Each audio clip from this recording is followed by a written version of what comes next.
issue yan. Kasama natin ngayong gabi live si Philippine Ambassador to the United States, Jose Manuel Babe Romualdez, na nasa kanyang tahanan sa Washington, D.C. Good evening, Ambassador. Thank you very much for joining us. Yes, good evening to you, VFA.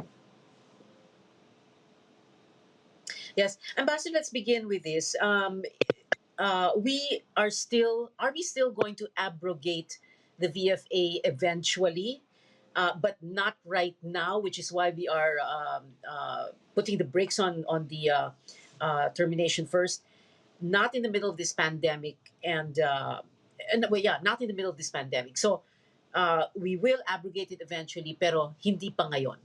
Is that how we are supposed to understand what is going on? No, I think, first of all, it was a wise decision on the part of the president, considering what's going on right now, which is exactly what Secretary Locsin said, that this COVID-19 has obviously changed the dynamics of our relationships with many countries, especially the United States. So I think that the decision of the president, with our discussions with Executive Secretary Medaldea, is precipitated by this COVID-19. The abrogation, I think, is really not the right word to it. It's the termination of the VFA is something that the president had wanted to do even before. Excuse me.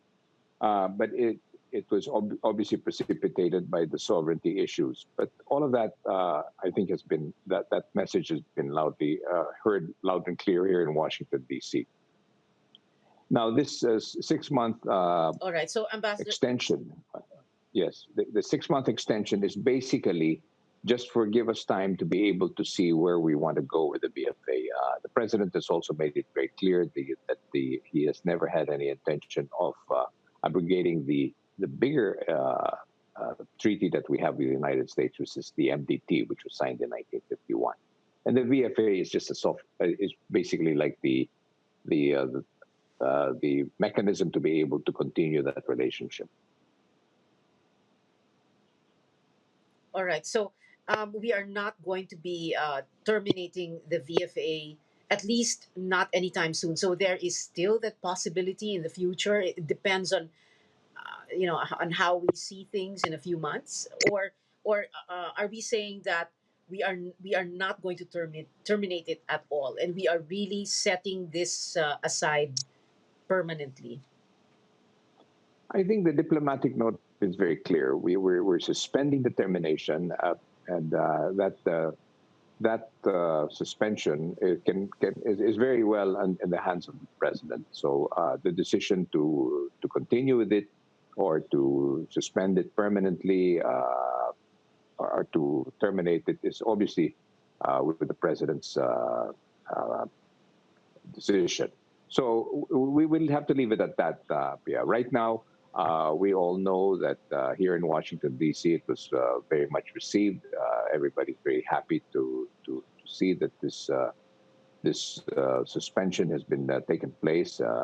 In fact, I just had a conversation with the U.S. Senator and some U.S. congressmen who were very elated to hear about this.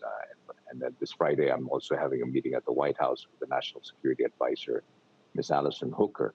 So all of that indicates that the alliance remains strong, and I think we will just find ways and means to continue the relationship in a very in a better way, so to speak. Mm-hmm.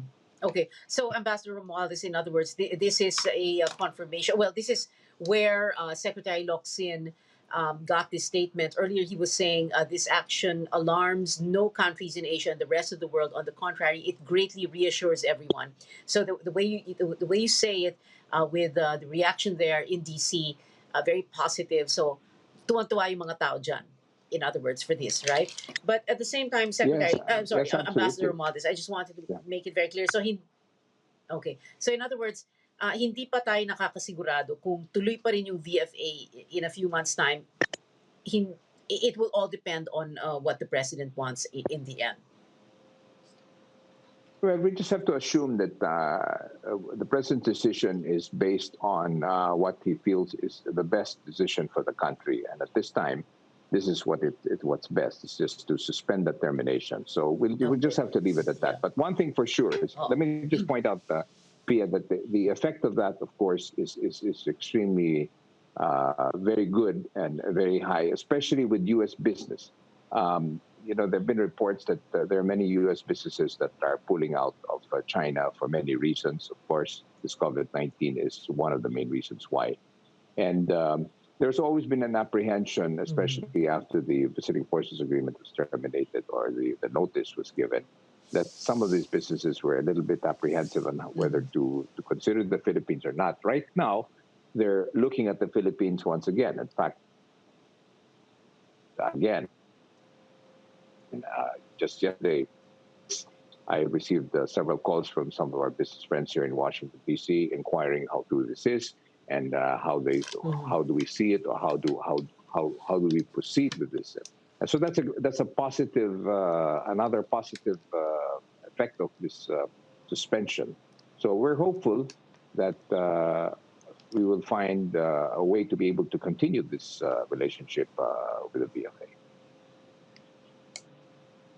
Yeah, well, there have been a lot of very positive reactions also from Senator Ralph Recto, Sonny Angara saying it helps to be friends, Senator Ping Lacson, very positive. At the same time, Ambassador, I wanted to ask, you've been discussing the suspension of this termination with Ambassador Kim Sung of the U.S. For some time now, you said. So since when was that? Kailan pa po kayo nag-usap ni Ambassador Kim? I'm sorry, I didn't get that. Kellen, since when have you been speaking with Ambassador Kim? You said that you've been talking about this with him for some time now. Can you tell us when? Kailan pa po ba? Well, actually, when this COVID-19 became very clear that we were all countries were being affected, and we went on a lockdown in the Philippines, the United States, of course, the New York was the epicenter here in New York, where so many, over 100,000 people have died already. Obviously, this is a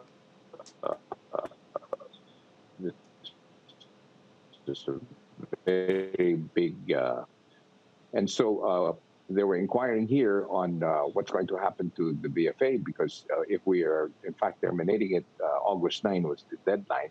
So I had to call Ambassador Sung Kim and asked him to see what could be done to be able to sort of like find ways and means. So because the termination 6 months may sound like a long time, but it's a short time for a lot of things to be wrapped up.